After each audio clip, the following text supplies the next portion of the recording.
A very good evening, all. This is Dr. Sepuri Krishnamohan. I'm a practicing endocrinologist, Kurnool. And a very good evening, my friends and my fellow colleagues. This is a pleasure to be with you on this evening, to be a part of the this webinar program. The topic being the insulin. And today I am going to talk about the burden and the reality of diabetes management in India and choosing a patient-centric insulin regimen. Yeah, now you can see the burden of diabetes in India. It is almost India was heading until 2012 with number one rank in the world as far as the number of cases of diabetes were concerned until 2012. The WHO, the World Health Organization, has accredited India as the capital city of world diabetes is India. That was our accreditation from WHO with regards to the number one rank in the position of holding the highest number of diabetes, let it be T1DM or T2DM or any other gestational or any other types of diabetes. Now, after 2012, China has taken over India, and now we are in the rank number 2 with 77 million people and adults with diabetes as of now 2019. This was the reference was taken from the Atlas 9th edition of the Atlas of the International Diabetes Federation 2019. The first country in the world with highest and the largest number of diabetes is China with 116.4 million, and India is second with 77 million, and the US being the third with 31 million, and the Pakistan with fourth position with 19.4 million, and the Brazil being 16.8 million, and the Mexico with 12.8 million, and the Indonesia with 10.7 million, and Germany in the 8th position with 9.5 million cases of diabetes, and the Egypt with 8.9 cases, and Germany with 9.5 cases, and the last, the 10th country will be the Bangladesh, and it has got the population, diabetic population of 8.4 million. So this is the reference taken from the Atlas of International Diabetes Federation 9th edition, that is 2019 census.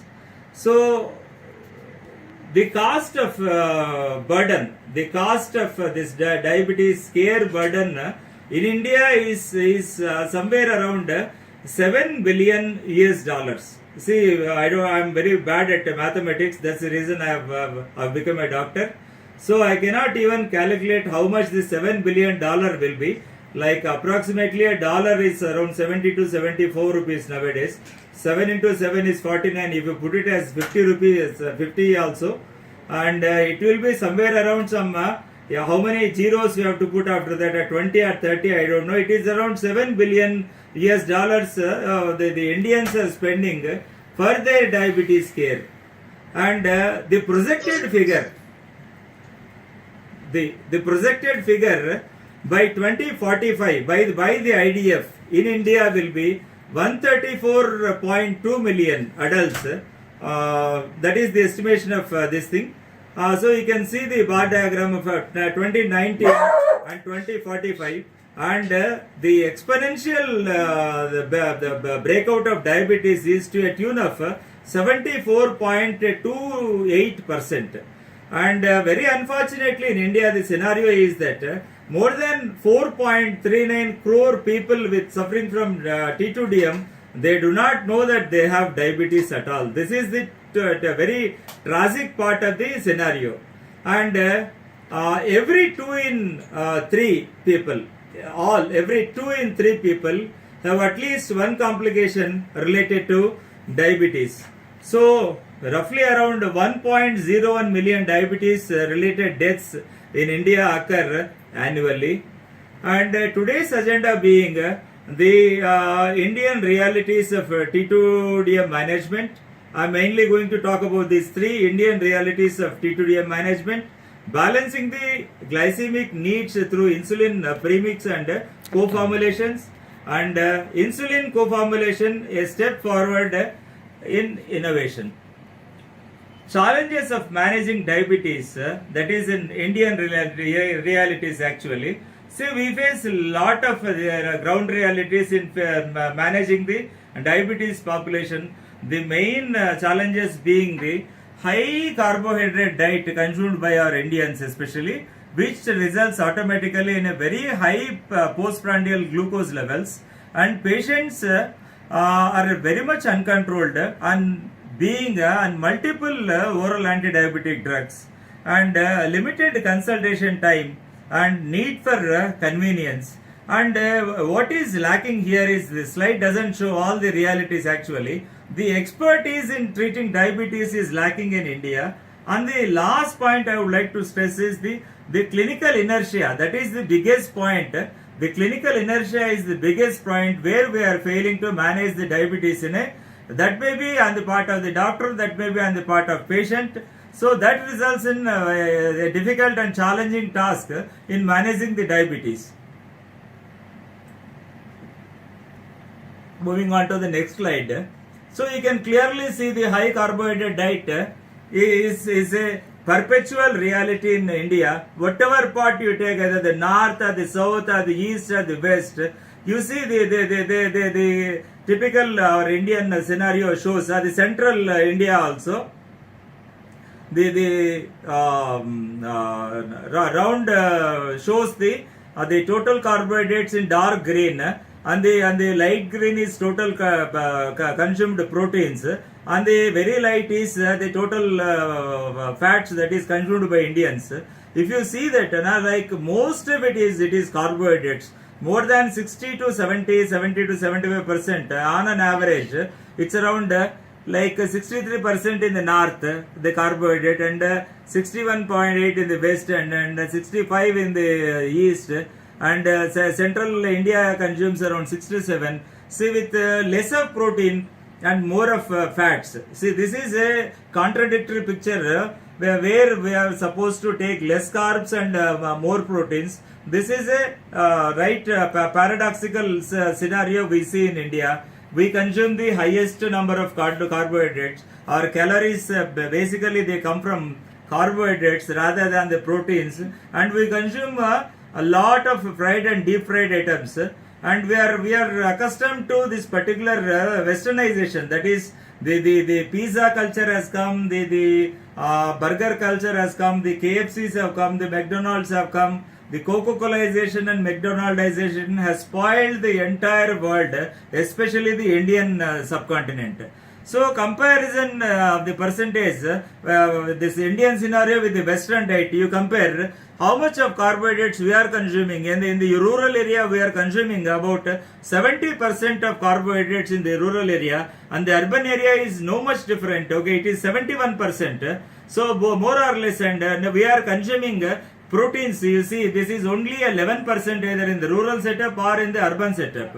Usually the protein consumption should be according to the recommended dietary allowances by any of these authorities like ADA or American College of Endocrinology or AAS, that is American Association for the Clinical Endocrinologist, or EASD, any international authority says 1 gram per kilogram body weight of that person is the right amount. Suppose the person is weighing around 70 kilos, those 70 grams of protein is required for that particular patient. Whereas we are consuming 13% of fats and 11% of total diet includes in the rural setup. 76% goes to carbohydrates and 13% is the fats and 11% is protein. Whereas in the urban setup, it is 71% carbohydrates, whereas 18% goes to the fats, and we are consuming a meager portion of protein, that is 11%. And when compared to the Western scenario, you can see they are consuming only 39% of this, because the staple diet in the Western scenario is the bread, and they consume a lot of fats also, because of this. The urbanization has developed. Even in the like westernization is real westernization. They are still consuming less proteins when compared to that, though they take meat and all, but still it shows, the figure shows only the 17% of their diet consists of proteins, whereas the 43% is with fats. So that's the reason why they are actually so chubby, so bulky, and roughly around the 60 to 75% of the energy intake in Indians is through carbohydrates, which is present in the diet. So we move on to the next slide. The adherence to lifestyle modification measures is very poor in India. Actually, see the multiple studies, like I've shown. This is a study that Diab Care India 2011 it was conducted by Dr. V. Mohan, the Mohan's Diabetes Specialties Chennai. He has conducted a wonderful study, and that is called Diab Care India 2011, where 6,168 T2DM patients were enrolled, and only 54.6% of the patients were compliant to dietary advice. That is 1 in 2. So one was not compliant, one was compliant. Only 37.2% they followed the advice with regards to exercise. That means only 1 in 3 followed the exercise, 1 in 2 only followed the diet. The main fundamental this thing of the management of diabetes or hypertension or dyslipidemia, or even to prevent the coronary artery disease or the atherosclerotic cardiovascular disease, which includes the stroke also, is the fundamental is lifestyle modification. That is diet and exercise. They form the integral part of this particular management of diabetes. Then only comes the role of oral drugs or insulin or whatever it may be, the injectable GLP-1 receptor agonists also. So from this study we can see the lack of exercise is maximum, and the age and the smoking and the other comorbidities like positive family history and dyslipidemia, obesity and hypertension. So I would like to stress upon this particular slide. Not only the LSM, there is a comprehensive term called TLC, that is therapeutic lifestyle changes. That is what is more required for the management of diabetes or hypertension or dyslipidemia or obesity, or you want to prevent cancers, you want to prevent the atherosclerotic cardiovascular disease, or you want to prevent the strokes and all, anything, well, let it be coronary artery disease, whatever it may be. If at all you want to control all this, you have to add 3 more things to this lifestyle modification. That becomes a therapeutic lifestyle changes, that is TLC, that is diet and exercise and reduction in the weight, cessation of smoking and cessation of alcohol. This constitutes the complete picture of management of diabetes or the any other lifestyle diseases, the non-communicable diseases per se. And good dietary and exercise practice would help to tackle the hyperglycemia. Practically, a few patients can significantly change dietary habits and accept the exercise. Let's move on to this. High HbA1c is seen even in the treated patient, the patients, which has become the biggest challenge for a clinician. As clinicians, we daily see this particular scenario.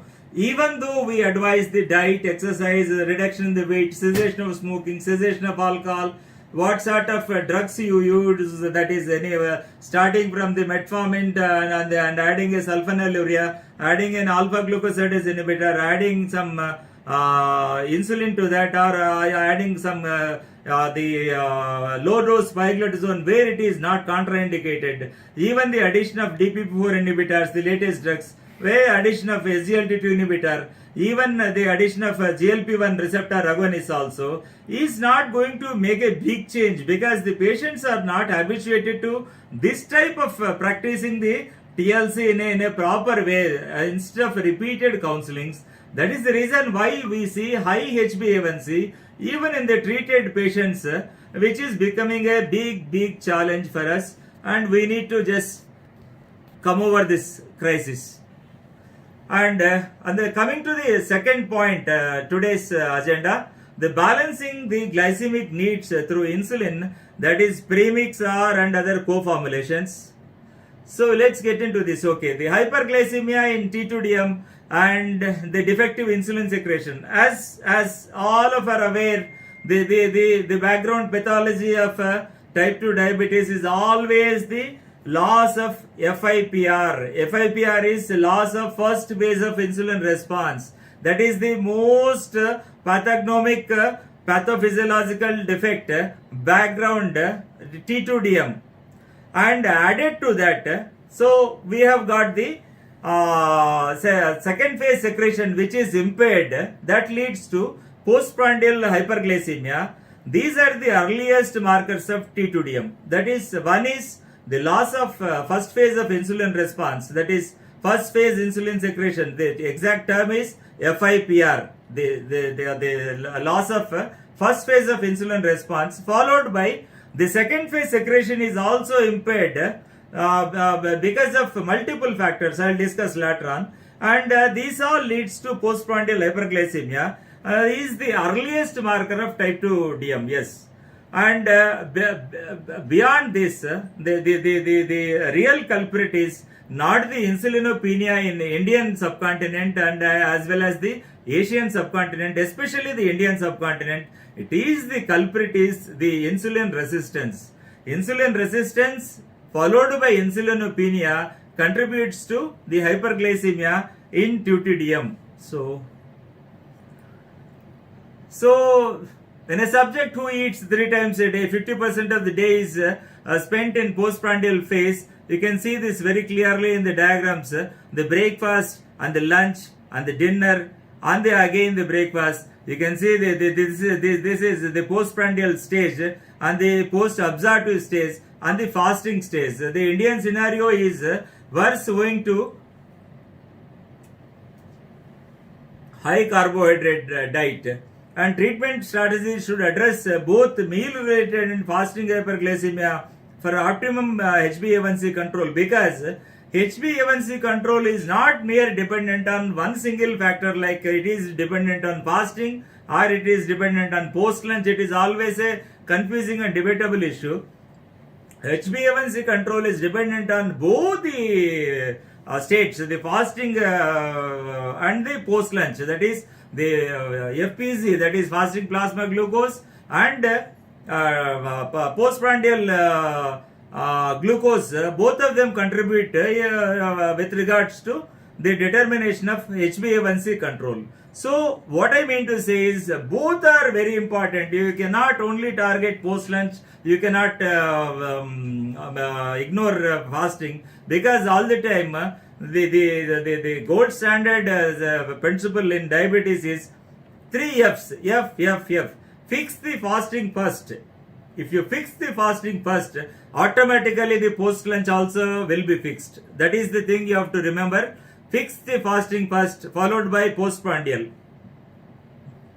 And the patients remain on multiple OAD therapy too long. They have the clinical inertia. That's what I mentioned. Clinical inertia is defined as either on the part of the doctor or on the part of the patient. That is lagging. That is taking too much of time to initiate the drugs.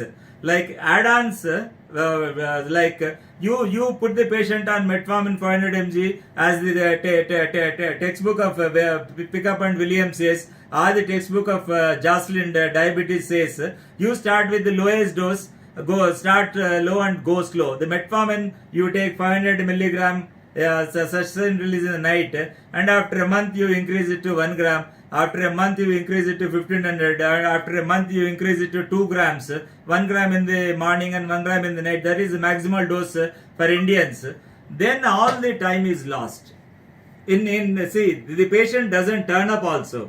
So the principal main funda in this particular treating diabetes, now the latest concept is hit early, hit hard.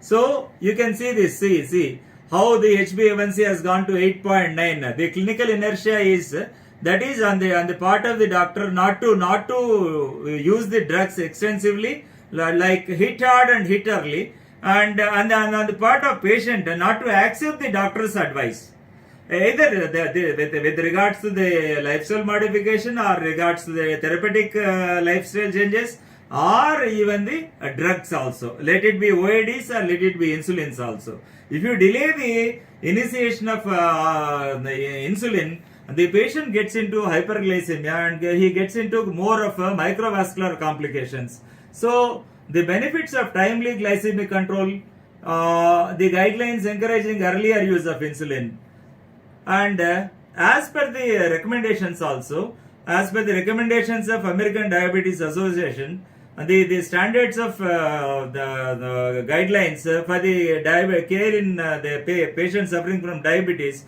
2020, they clearly say that if the HbA1c is around 9 or more than 9, the patient must be put on insulin. Obviously, that is the take home message. So this is a trial called SOLVE trial. At insulin initiation in SOLVE, the average HbA1c was 8.9. So 41% had HbA1c of more or around more than 9%, and 22% of that in the SOLVE were had a HbA1c of around 10 or more than 10. So that is terribly bad actually. And now, come to this slide, the insulin offers maximum HbA1c reduction. See, starting from the lifestyle modification, and we start with metformin, and then I have already discussed the variant modalities of in the armamentarium of the treatment of type 2 diabetes that constitutes the metformin and insulin, the sulfonylureas and thiazolidinediones. Now we have only one, right? Okay, in India, the only pioglitazone. But be cautious with pioglitazone. Where it is indicated, you must know. Where it is not indicated, you must very clearly know, or else the patient will land up in frank heart failure. Okay. So the GLP-1 receptor agonists are the alpha glucosidase inhibitors and the glinides, that is the metaglinide, the ripaglinide and the netiglinide, and the DPP-4 inhibitors, starting from the mother molecule, the vildagliptin and the sitagliptin and the saxagliptin, and the linagliptin and the alogliptin and the danagliptin, and the SGLT2 inhibitors, like starting with the canagliflozin and the empagliflozin and the dapagliflozin, and the Indian gliflozin also is there from Glenmark. I think it is remogliflozin, and which are not available in India. There are two more gliflozins are available in the US and even in the Western society. That is, one is ertugliflozin from the EMark and the sotagliflozin for Sanofi. So you can see the longest, the maximum HbA1c reduction is seen only with insulin. Because DPP-4, they are very weaker drugs, whereas sulfonylureas are very potent drugs. But the problem with sulfonylureas is we have only two problems basically. One is the incidence of hypoglycemia is more, and the weight reduction, gain is more in sulfonylureas. Thiazolidinediones is a very good drug of choice provided you use it in a very low dose like 7.5. It reduces HbA1c to a tune so nicely. But the problem is the indications and contraindications must be very clear before putting your pen to a glitazone actually. This is pioglitazone. So GLP-1 receptors have some barriers to use because they are injectable forms. The patient is not accepting even for an insulin. It is cost effective, or it is not cost effective when we compare our Indian scenario. And AGI is okay, but they are very weak drugs. And DPP-4s are a very weak drug where the reduction is max 0.6% of A1C. And SGLT2 are much more better. It is at least 1 to 1.5 reduction of HbA1c. Whereas when compared to all the highest maximum reductions in the HbA1c are seen only with this particular insulin. And now we go to the advantages or the mechanisms or the benefits of the insulins. Besides, the insulin has got so many benefits. You can see here, it's anti-thrombotic actually, it is antioxidant and it is anti-inflammatory, and it is cardioprotective and neuroprotective and anti-apoptic, that is anti-apoptic, and the glucose lowering. So you know what is apoptosis, that is The programmed cell death is called apoptosis. Apoptosis is being reversed by this particular insulin. So that is anti-apoptic effect.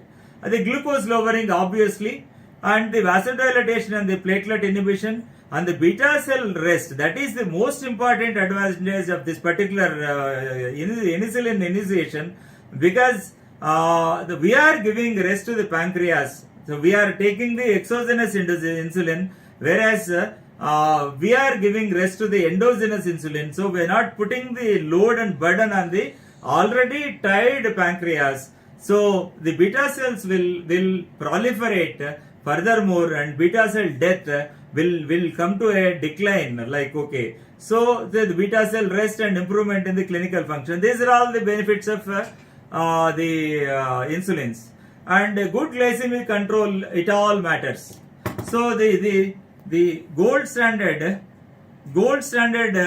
study in the field of entire diabetes is only the UKPDS. UKPDS is United Kingdom Prospective Diabetes Study, which was started in 1977, and after 10 years the results were summarized. After 20 years the results were summarized, and after 30 years also the results were summarized, and even still it is going on. The UKPDS ongoing is still going on. You can see the figures after 20 years, that is the initiation was 1977, and the 1997, if you summarize the results after that, there is like, okay, the first one, the 12% is any diabetic related endpoint is the reductions of 12% in any diabetic related endpoints, and the second is the this microvascular disease, actually a decrease in the incidence of microvascular complications by 25%. That is the retinopathy, the diabetic kidney disease, or the diabetic neuropathy.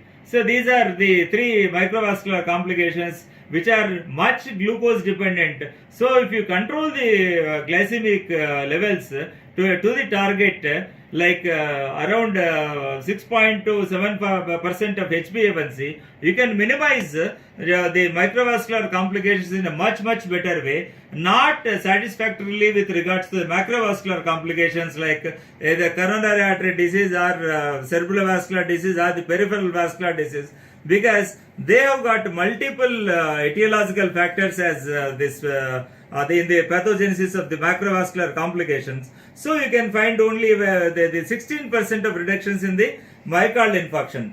Myocardial infarction basically is it's a macrovascular complications, and there are multiple risk factors for myocardial infarction, starting from diabetes, hypertension, dyslipidemia, smoking, obesity, sedentary lifestyle, and the eating patterns, and the family history of hypertension. So these are all, they contribute to this particular myocardial infarction.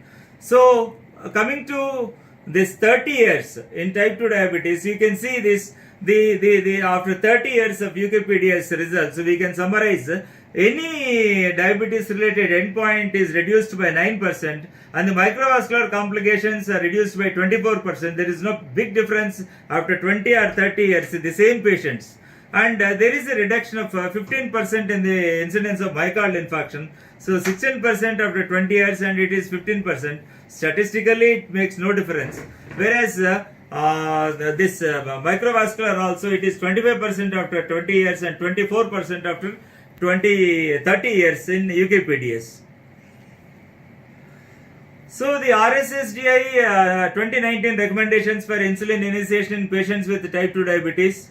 So breaking treatment inertia, that's what clinicians inertia, not clinical. I come to straight away the clinicians inertia, and timely insulin initiation provides better glycemic control. The RSSDI recommendations for insulin initiation in patients with type 2 diabetes. The RSSDI and ESI, that is Endocrine Society of India clinical practice recommendations for the management of type 2 diabetes mellitus. This is 2020 recommendations. You can go through that. Okay, if glucose targets are not achieved within 2 agents, they start third oral agent, like alpha glucosidase inhibitor or DPP4 inhibitor or SGLT2 inhibitor or TZD depending upon the second line of agent used, or start insulin or glucagon-like peptide GLP-1 receptor agonist. And insulin therapy should be considered in all patients failing to achieve glycemic targets on 3 oral agents. So consider initiating insulin in type 2 diabetes patients with symptomatic severe hyperglycemia or the unstable state. So don't hesitate to start insulin. See, you wait until 3 drugs, whatever it may be, and the latest recommendations, what they say is you have to go with 2 conventional drugs like metformin or sulfonylurea or something else, and the third agent should be a novel agent, like it should be either from the basket of DPP4 inhibitor or an SGLT2 inhibitor or the GLP-1 receptor agonist. If it is not controlled, it is time to switch over to insulin by adding insulin, continuing the existing OADs. So initiate with once daily, the multiple regimes of insulin initiation is, you start with the best thing is once daily basal insulin, or once daily premixed or co-formulations of insulin, or twice daily premixed. I would always like once a day premixed. I don't think it's rational actually. See, biphasic premixed always should be twice a day. Either alone or in combination or with the other OADs. That's what I said. So you can continue the OADs. It doesn't mean that you are initiating insulin. You need to stop metformin, you need to stop your sulfonylurea, or you need to stop your DPP4 inhibitors. With the existing OADs, you can add up your basal insulin or a biphasic premixed insulin, or the novel insulins, the analogs have come. The insulin degludec has come, the basal insulin glargine prior to that was there, and now the degludec plus insulin aspart combination has come in the form of Rhizodec. These are all the analog insulins. Though they are costlier, they have got their own benefits based upon the patient's age, clinical features, glucose profile, risk of hypoglycemia, and patient preference.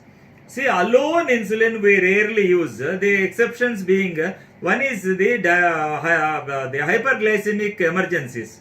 That is either in the diabetic ketoacidosis or HHNS. These are the 2 conditions where we exclusively go for only insulin. No other oral is recommended. And in some conditions wherein the patient lands up in a very acute illness, like the hospital admissions because of various reasons, and where the comorbidities like the complications, the patient has already got into complications like the microvascular or macrovascular life-endangering complications, and then the patient has to be on, or even before surgery, during surgery, the pre-operative, the intraoperative, and the post-operative. These are all the conditions where the patient has to be only on insulin, and you cannot put the patient on metformin for the fear of meager chances of lactic acidosis.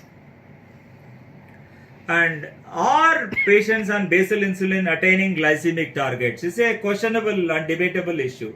And absolutely, I say no. The total glycemic targets cannot be achieved only with basal insulin, provided a basal insulin is used along with the 3 or 4 or 5 agents, the oral agents. And the conclusion is, okay, you have a nice article on this, diabetes research and clinical practice from IDF, you can see.